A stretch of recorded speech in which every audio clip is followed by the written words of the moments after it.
जय हिंद साथियों, मैं अंकित कुमार यादव आप सभी का स्वागत करता हूं सृष्टि ज्ञान केंद्र में, जहां हम पढ़ रहे हैं कक्षा 12वीं के इतिहास को, जिसमें चल रहा है अध्याय 2, जिसका नाम है राजा, किसान और नगर। प्रमुख तौर पर इस चैप्टर का संबंध मौर्य काल से है और गुप्त काल से है। आज मैं आपको चल रहा हूं समझाने मौर्य काल की आधारशिला को, मौर्य काल की स्थापना को। आपने पिछली क्लास में समझा था कि किस प्रकार से मगध 16 महाजनपदों में सबसे ताकतवर महाजनपद बना, उसके पीछे क्या कारण थे।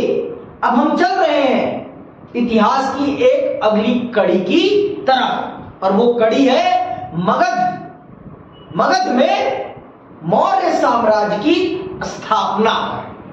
चलिए उसको समझते हैं और जानते हैं भारत के पहले साम्राज्य के बारे में, जिसने पूरे भारत को अखंड किया। उस राजा के बारे में जिसे भारत के महान राजाओं में से एक कहा जाता है, चक्रवर्ती अशोक सम्राट, महान अशोक सम्राट। क्यों है वो महान? क्या है उनकी महानता के पीछे का सिद्धांत? उन्होंने ऐसा क्या किया है जो उन्हें और सभी राजाओं से अलग बनाती है? इन सब बातों को चल रहे हैं हम समझने और जानने आज के इस अध्याय में। ये वीडियो बहुत महत्वपूर्ण है आपके लिए प्राचीन इतिहास को समझने के लिए। अगर आपने इसको नहीं समझा तो आप भारत के प्राचीन इतिहास को कभी नहीं समझ पाएंगे। जो लोग भारत के इतिहास पर ये टैग लगाते हैं कि भारत का इतिहास इस्लामीकृत है, वो इसका मतलब भारत के इतिहास से अवगत नहीं है। अगर वो भारत के इतिहास से अवगत होते तो वो कभी भी ये शब्द नहीं बोल पाते। तो चलिए पढ़ते हैं और जानते हैं भारत के प्राचीन इतिहास के सबसे ताकतवर साम्राज्य के बारे में, और वो साम्राज्य है हमारा अशोक साम्राज्य, या कहिए मौर्य साम्राज्य। ठीक है, तो आइए प्रारंभ करते हैं। प्राचीन साम्राज्य मौर्य साम्राज्य प्राचीन है, सबसे पुराना है, क्योंकि यहीं से भारत के प्राचीन इतिहास का प्रारंभ माना जाता है। ऐतिहासिक तौर है तो और प्रारंभ हमारा पीछे से, लेकिन यहां से हमारे पास कड़ीबद्ध जंजीर की तरह से, एक चेन की तरह जुड़ा हुआ इतिहास हमारे पास अवेलेबल है। यहां से हमारे पास चरणबद्ध तरीके से पूरा इतिहास लिखित रूप में उपलब्ध है। इसीलिए भारत के इतिहास का प्रारंभ मौर्य साम्राज्य से माना जाता है बहुत पुराना इससे भी, लेकिन यहां से हमारे पास लिखित तौर पर सारे दस्तावेज उपलब्ध हैं। चलिए पढ़ते हैं। मगध के विकास के साथ मौर्य साम्राज्य का उदय हुआ। 321 ईसा पूर्व के लगभग चंद्रगुप्त मौर्य ने अंतिम नंद शासक महापद्मनंद को पराजित कर मौर्य वंश की नींव डाली। कब? 321 ईसा पूर्व। किसे हराया? नंद वंश के राजा महापद्मनंद को। किसको हराया? महापद्मनंद को। ये याद रखना है। मौर्य साम्राज्य की स्थापना कब हुई है? 321 ईसा पूर्व। किसने करी है? चंद्रगुप्त मौर्य ने। किसको हराकर? महापद्मनंद को। किस वंश से संबंधित थे वो? नंद वंश से संबंधित थे। ठीक है। मौर्य साम्राज्य की स्थापना का विभिन्न दृष्टिकोणों से महत्व है। यह युग राजनीतिक, सामाजिक, आर्थिक, प्रशासनिक, धार्मिक एवं सांस्कृतिक आदि विभिन्न क्षेत्रों में अभूतपूर्व उन्नति का युग था। ये जो नए साम्राज्य की स्थापना हुई है ना, इस साम्राज्य की स्थापना ने इस साम्राज्य के विकास के एक नए छोर को खोल दिया। मतलब इनके शासनकाल में साम्राज्य का हर क्षेत्र विकसित हुआ, हर क्षेत्र का विकास हुआ। चाहे वो राजनीतिक ले लीजिए आप, चाहे वो सामाजिक ले लीजिए आप, चाहे वो आर्थिक ले लीजिए, प्रशासनिक ले लीजिए, धार्मिक एवं सांस्कृतिक, सभी आधारों पर विकास होता है। सभी आधारों पर विकास हर आधार पर होता है यहाँ पर। तो ये इसकी एक सबसे बड़ी विशेषता थी। मौर्य साम्राज्य में ये एक सबसे बड़ी विशेषताओं में से एक विशेषता थी। ठीक है। क्या खासियत है, यहां से पहला पॉइंट आप देखिए, क्रमबद्ध इतिहास का प्रारंभ। क्रमबद्ध का मतलब कि आपके पास पूरी कड़ी मौजूद है, किसके बाद कौन, इसके बाद कौन, इससे पहले कौन। लेकिन मौर्य साम्राज्य से पहले के इतिहास के बारे में हमारे पास क्रमबद्ध जानकारी नहीं है, इसीलिए मौर्य साम्राज्य को भारत के प्राचीन इतिहास का प्रारंभ माना गया। समझ में आई बात, क्रमबद्ध इतिहास के कारण। तो सुनिए क्या होता है क्रमबद्ध इतिहास। मौर्य वंश की स्थापना के साथ भारतवर्ष के श्रृंखलाबद्ध इतिहास का प्रारंभ होता है। मौर्यों के आगमन से पूर्व तिथि क्रम का निर्धारण कठिन था। सुन लिया, तिथि का निर्धारण कर पाना मुश्किल था, क्योंकि हमारे पास कोई भी ऐसे साक्ष्य उपलब्ध नहीं है जिनमें तिथियों को सही ढंग से मेंशन किया गया हो कि कौन किसके बाद राजा बना है। इस चीज का हमारे पास तिथि क्रम वाइज कोई भी साक्ष्य नहीं है, इसीलिए इसे मौर्य साम्राज्य को भारत के प्राचीन इतिहास का प्रारंभ माना जाता है। मौर्य इतिहास को, किसको, मौर्य इतिहास। ठीक है, आगे सुनो। मौर्यों के आगमन से पूर्व तिथि क्रम का निर्धारण कठिन था, जिसके कारण भारतीय इतिहास का ज्ञान काफी हद तक अस्पष्ट था। विंसेंट स्मिथ ने लिखा है कि मौर्य वंश के प्रारंभ से प्राचीन भारत का इतिहास अंधकार से प्रकाश में आ जाता है।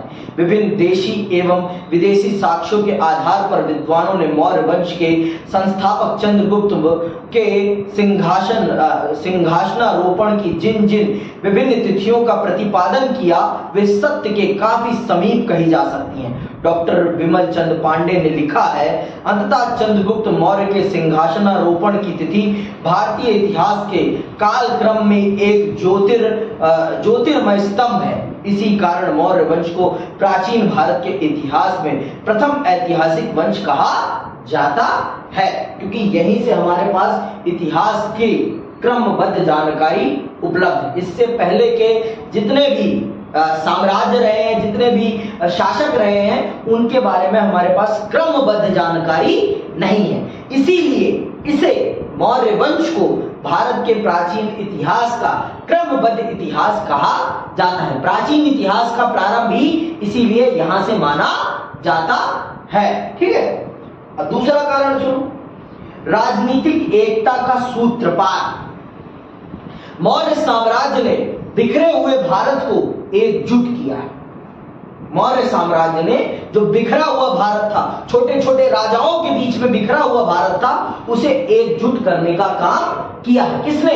मौर्य साम्राज्य ने। उससे पहले के राजा इस काम को करने में असमर्थ रहे। वो कभी भी पूरे भारत को एकजुट नहीं कर पाए, पूरे भारत को एकजुट नहीं कर पाए। तो इस काम को करने में सफलता किसने प्राप्त करी? इस काम को सफल बनाने में मौर्य शासकों ने सफलता प्राप्त करी। तो सुनिएगा, मौर्य वंश की स्थापना के साथ ही उत्तर भारत में सर्वप्रथम राजनीतिक एकता की स्थापना हुई। सर्वप्रथम पूरे उत्तर भारत में एक राजनीतिक व्यवस्था के हाथ में पूरी राजनीति आई। उससे पहले पूरा उत्तर भारत बिखरा पड़ा था, पूरा उत्तर भारत बिखरा पड़ा था। जैसे आज हमारे देश में एक ही शासन व्यवस्था है ना, एक ही कानून है ना, कहीं के लिए कोई अलग कानून तो नहीं है ना, पूरे भारत में एक ही कानून लागू होता है। तो ये चीज सर्वप्रथम किसने करी? ये चीज सर्वप्रथम मौर्य शासकों ने करी। भारत में इस चीज का सूत्रपात, राजनीतिक एकता का सूत्रपात किसी ने किया, तो वो किसने किया? मौर्य शासकों ने। बिखरे हुए भारत को, अलग अलग राजाओं के बीच में बिखरे हुए भारत को एकजुट भारत बनाने में उनकी बहुत बड़ी भूमिका है। जैसे ये सारी बिखरी हुई कुर्सियां हैं, इन सब कुर्सियों को एकजुट करने का काम किसने किया? मौर्य शासकों ने किया। आप सब अपनी अपनी कुर्सी पे बैठे रहे, लेकिन आप सब मुझे अपना सर्वोच्च मानेंगे। इस चीज के लिए किसने सबको एग्री किया? मौर्य शासकों ने एग्री की कि पूरे इस क्षेत्र पर एक कानून होगा, एक जैसी कर व्यवस्था होगी। समझ में आई बात? इस चीज को किसने किया? मौर्य शासकों ने किया। सर्वप्रथम भारत में, उत्तरी भारत में राजनीतिक एक रूपता लाने का काम किसने किया? मौर्य शासकों ने किया। जब तक राजनीतिक एक रूपता नहीं आती ना, देश कभी आगे नहीं बढ़ सकता। राजनीतिक एक रूपता का मतलब होता है शासन तंत्र का एक जैसे चलना, शासन तंत्र का एक जैसे चलना, खाना पीना नहीं, भाषा नहीं, शासन तंत्र का। आज आप देखिए जिस प्रकार से भारत की केंद्र सरकार की कार्य प्रणाली है, उसी प्रकार से राज्य सरकारों की भी कार्य प्रणाली है, कोई अंतर नहीं है। जैसे इस सरकार का निर्माण होता है, वैसे इस सरकार का निर्माण होता है। यही ना कि अलग है कुछ? बताओ, यहां भी जनता ही चुनती है और यहां भी जनता ही चुनती है। यहां जनता सांसद चुनती है, यहां जनता विधायक चुनती है।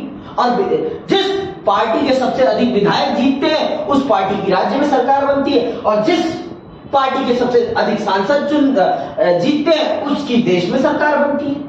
सेम पैटर्न है ना, सेम ही पैटर्न है ना।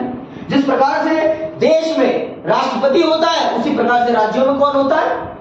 राज्यपाल होता है, जो केंद्र के दृष्टिकोण से राज्यों को मेंटेन करने का काम करता है ना।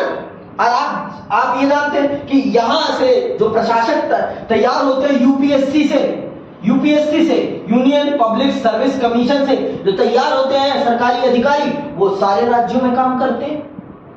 तो ये क्या है? ये राजनीतिक और प्रशासनिक एक रूपता, कि पूरे भारत में राजनीतिक और प्रशासनिक एक रूपता है। कहीं भी आपको डिफरेंस देखने को नहीं मिलेगा। पूरा भारत एक ही सिस्टम पे चलता है, सिस्टम अलग नहीं है। समझ में आई बात? भाषा, धर्म, जाति, प्राकृतिक परिवेश अलग हो सकता है, लेकिन राजनीतिक काम का तरीका एक है। पूरे भारत में काम का राजनीतिक और प्रशासनिक कामकाज का तरीका एक है। तो ये राजनीतिक कामकाज का एक रूपता लाने का सबसे पहले क्रेडिट किसको मिलता है? मौर्य वंश को मिलता है। मौर्य वंश में भी किसको मिलता है? चंद्रगुप्त मौर्य को मिलता है। चंद्रगुप्त मौर्य वो शासक है जिसने सच में इस देश में मौर्य वंश की नींव को गाड़ा, और उसने पूरे उत्तर भारत को एकजुट करा सबसे पहले। समझ में आई बात? तो ये एक, आप कह सकते हैं कि आज इस पैटर्न को हम फॉलो कर रहे हैं अपने देश में, जिस राजनीतिक व्यवस्था को फॉलो कर रहे हैं हम अपने देश में, ये हमने किसी से उधार नहीं ली, ये हमारी ही है। हमने किसी से उधार नहीं ली है। समझ में आई बात? हमने किसी से उधार नहीं ली है। दुनिया ने हमसे ली है, हमने किसी से नहीं ली है। दुनिया ने हमसे सीखा है, हमने किसी से नहीं सीखा। ऐसे ही भारत को विश्व गुरु नहीं कहते थे। समझ में आई बात? पहले भारत दुनिया को सारी चीजें बताता था, लेकिन आज हमारा दुर्भाग्य है कि हम विश्व गुरु तो बनना चाहते हैं, लेकिन हम तक्षशिला नहीं बनाना चाहते, हम बड़े बड़े विश्वविद्यालय नहीं बनाना चाहते। और जब तक विश्वविद्यालय नहीं बनेंगे, तब तक हम विश्व गुरु नहीं बन सकते। हम व्हाट्सएप यूनिवर्सिटी को पढ़ के विश्व गुरु कदापि नहीं बन सकते। इनको पढ़ेंगे तब बनेंगे हम विश्व गुरु। और आज हमारे देश के बच्चों की स्थिति क्या होती जा रही है? किताबों से दूरी होती जा रही है। यूट्यूब का ज्ञान लेने के लिए, बस यूट्यूब से ज्ञान कभी नहीं मिल सकता। ज्ञान मिलेगा तो आपको इससे, बस आपकी समझ विकसित हो सकती है, उससे थोड़ा आपकी सूचना में वृद्धि हो सकती है। ज्ञान का सागर किताब ही है, किताब ही रहेगी।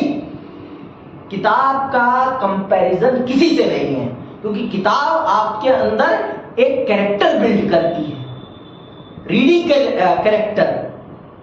समझ में आई बात? आपके अंदर पेशेंस बिल्ड होता है। पेशेंस, वहां आप स्पीड बढ़ा सकते हो, भगा के देख सकते हो, लेकिन यहां ऐसा नहीं है। यहां अगर आपने कड़ी छोड़ी तो फिर आप कहानी में डगमगा जाएंगे, समझ नहीं पाएंगे। समझ में आई बात? आगे सुनिए। इस एक छत्र एकता के कारण हमारा इतिहास वास्तविक अर्थ में भारतीय हो गया। इस राजनीतिक एकता ने भारत के इतिहास को भारत का इतिहास बनाया। नहीं तो पहले तो कुछ राजाओं का इतिहास था, कहीं ये राजा है तो कहीं ये राजा है। अब समझ में आया कि भारत के इतिहास में मुसलमानों का इतिहास क्यों है, क्योंकि उन्होंने केंद्र सत्ता पर आधिपत्य किया था। केंद्र सत्ता पे जिसका आधिपत्य होता है वो ही इतिहास में लिखा जाता है। मौर्य शासन काल के समय में भी बहुत सारे राजा थे, लेकिन उनका नाम नहीं आया। आया तो किसका आया? मौर्यों का आया। क्यों? क्योंकि वो केंद्र सत्ता में बैठे थे। मोदी जी के समय काल में बहुत सारे मुख्यमंत्री हैं, लेकिन जब भारत का इतिहास लिखा जाएगा तो मोदी जी के बारे में लिखा जाएगा, ना कि राज्यों के मुख्यमंत्रियों के बारे में। कभी नहीं लिखा जाएगा कि लिखा गया है भारत का इतिहास। अभी आप राजनीतिक इतिहास पढ़ेंगी भारत का तो आप उसमें पंडित नेहरू को पाएंगी, लाल बहादुर शास्त्री को पाएंगी, इंदिरा गांधी को पाएंगी, मोरारजी देसाई को पाएंगी, चौधरी चरण सिंह को पाएंगी, फिर इंदिरा गांधी को पाएंगी, फिर राजीव गांधी को पाएंगी, प्रधानमंत्रियों को पाएंगी, ना कि मुख्यमंत्रियों को। तो जो देश की केंद्र सत्ता में बैठा होता है ना, उसके इर्द गिर्द इतिहास घूमता है, ना कि मुख्यमंत्रियों के, राजाओं के। समझ में आई बात? ये बात जान लो। या तो उसका लिखा जाता है इतिहास जो सत्ता में बैठा होता है, या तो उसका लिखा जाता है जो केंद्र सत्ता का विरोधी होता है। अकबर के साथ अगर किसी का नाम जुड़ता है तो वो किसका जुड़ता है? महाराणा प्रताप का नाम जुड़ता है। महाराणा प्रताप का नाम जुड़ता है और किसी का नहीं जुड़ता। क्यों? क्योंकि वो उससे लोहा ले रहे थे, उससे लोहा ले रहे थे। समझ में आई बात?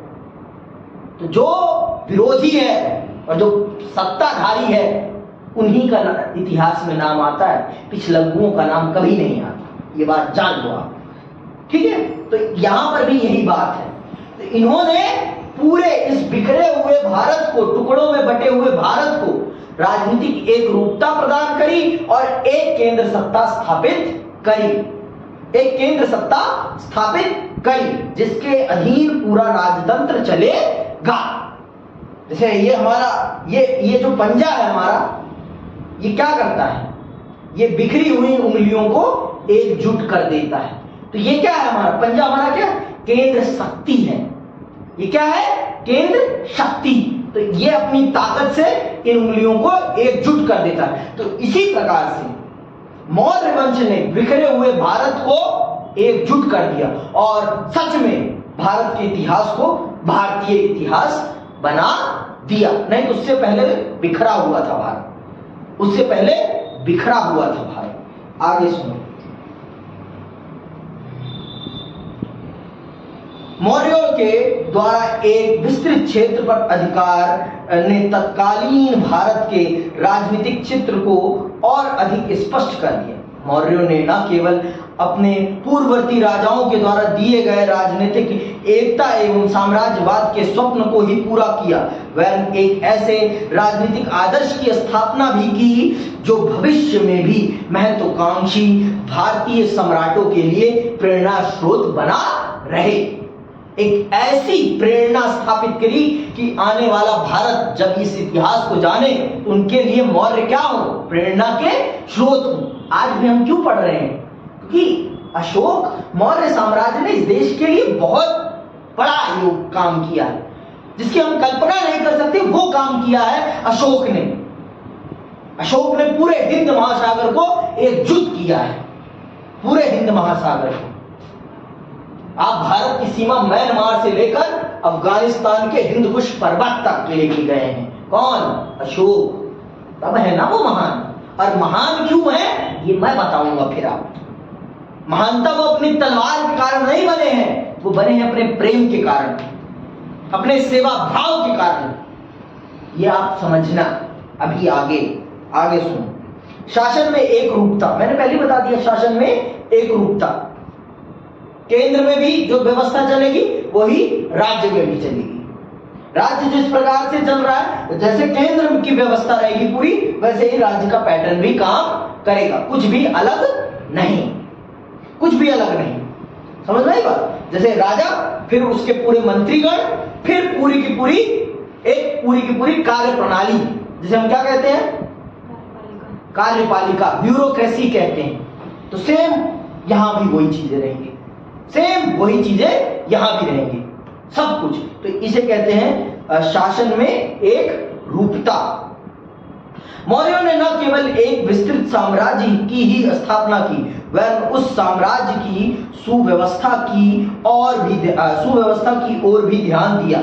अपने द्वारा अधिकृत विस्तृत साम्राज्य की राजनीतिक एकता को बनाए रखने के लिए उन्होंने एक सुदृढ़ एवं सुव्यवस्थित केंद्रीय शासन की स्थापना की। अंडरलाइन कर लो, केंद्रीय शासन की स्थापना की। प्रशासनिक एक रूपता के कारण साम्राज्य में शांति व्यवस्था बनी रही एवं आर्थिक समृद्धि तथा सांस्कृतिक प्रगति संभव हो सकी। वस्तुतः मौर्यों के द्वारा स्थापित प्रशासन प्रणाली कुछ छुटपुट परिवर्तनों को छोड़कर समस्त परिवर्तित भारतीय साम्राज्यों के प्रशासन का आधार बनी रही। तो आने वाले समय में आज तक भारत उसी प्रणाली पर काम कर रहा है, कुछ अलग नहीं है। पहले राजतंत्र था, अब लोकतंत्र है, बस इतना फर्क है। नहीं तो पूरी शासन प्रणाली, पूरी राजनीतिक व्यवस्था वही है, आज भी वही है, आज भी अंतर कुछ भी नहीं है।